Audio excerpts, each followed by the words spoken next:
What's going on, everyone? Welcome back to the channel. In today's video, we are going to be discussing the DJI Osmo Nano. This video is strictly just going to be on first impressions, some pros that I know about the camera, a little bit of the cons that I know about the camera, and if this camera is for you in 2026 and beyond, pertaining to, photography, creative, business, whatever it may be. So yeah, let's just get right into it. So the first pro that I will go over pertaining to this camera, it's portability and size. It's very, very lightweight. It's very compact and small. And I also can detach, so obviously you have your camera here and then you have a vision dock. Clearly it just turned on by me disconnecting everything, but it's magnetic, so I can connect everything together. And I wanted to have it as one. I can have the camera and the monitor as one, or if I wanted to have my monitor one place and have my camera another place, I can do that by disconnecting, and it's very easy. It doesn't take much for it to happen. But the fact that you can get so much out of this camera for it being as small as it is definitely a plus for me. And I don't have to necessarily carry around any type of bulky equipment, so I don't have to bring my camera that you're seeing me on right now, which is the R7. I don't have to really pull out my phone if I don't feel like I want to be able to record on my phone. I can just have something that kind of gives me that flexibility, and it's very, very small and lightweight. I'll say another pro number two, is its stabilization. Um, it does have different stabilization modes when you scroll through the settings. I'm not gonna go too deep into the settings because, like I said, I've only had it for a couple days. But within that time, by me having this, I was able to, have different type of stabilizations that I can have with this camera. And I've only stuck to one, which is rock steady. So if you have a DJI product like the Osmo Pocket 3 or any other camera, like any type of Action 4s, 5, 6, um, they have a rock steady stabilization to where it actually keeps your footage really stable. Another thing I like about this camera is very, very simple. So the simplicity of this camera, I mean, it's pretty simple. You have your on slash record on the top. You also have a record button on the side for the vision dock. And you can change these settings as well, but it's good the fact that, I'm just able to press one button, I can record and just go about my day. The fact that I'm able to customize and, use the camera the way that I want to, but also the way of how simple it is to just, like I said, use the camera the way that I need to. Um, it's a plus. I don't have any type of issues. So one of the cons that I would mention pertaining to this camera would be its low light performance.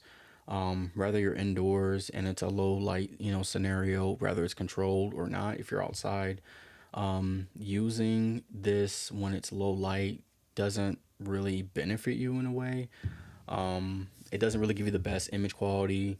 You do have to pretty much raise up your ISO in order for you to kind of get the image that you want. But then there's grain that comes in, and it's expected for this to have bad low light performance, mainly because we can't control the aperture on this lens. It's a fixed lens.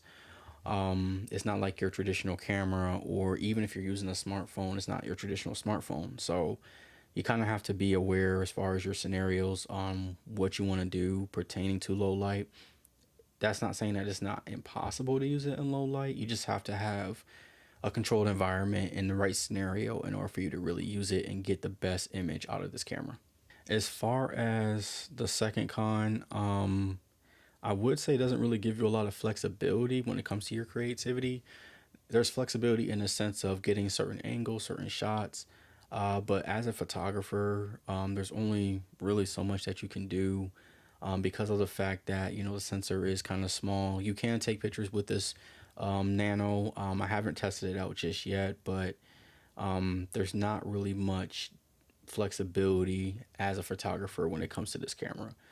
Um, Now, I will test this out from the photography side and see how the photos will stack up against like a smartphone or whatever it may be. But, you know, just the fact that there's not a lot of flexibility on a photographer's perspective, using this camera.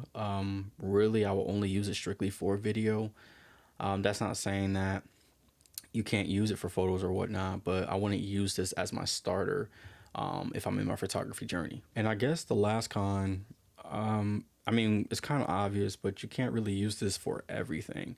I wouldn't replace this. I wouldn't replace this to replace my phone if I'm just starting out. I definitely wouldn't replace this if I'm starting out pertaining to, any type of cameras or anything like that. But this is definitely a way to where I can use this camera in a sense of, like I said, creativity, getting some creative shots, um, and just overall, adding it as a, I guess you could add it as a second camera, if you want to get a different, different angle, when it comes to any type of talking heads like YouTube, or if you want to get like a behind the scenes coverage, for whatever you're doing. This will be a great camera that you can use, but I wouldn't use it to replace what I currently have in my bag. So if you're new to video, if you just want like another perspective on, like I said, behind the scenes, any type of POVs, if you're vlogging, this will be a great camera to use.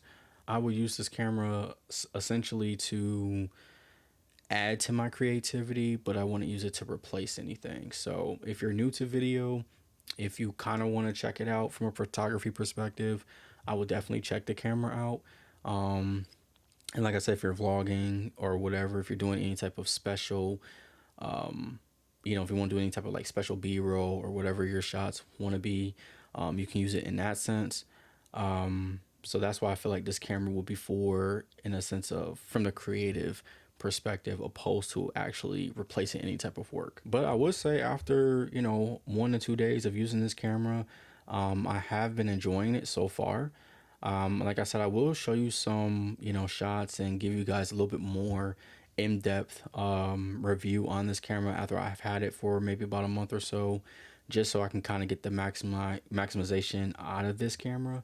And from there you can kind of make a decision if you decide this would be the camera for you. So before you decide to buy any type of new gear going into 2026 and beyond, you got to understand why you're buying it in the first place. So I do have a video that I kind of want you guys to check out, pertaining to any type of, when it comes to your creativity as a photographer and creative, and what you need to be preparing for going into the new year and beyond. So I have a video here that you can watch, and just let me know your thoughts. So I'll talk to you guys later, and I'll see you soon.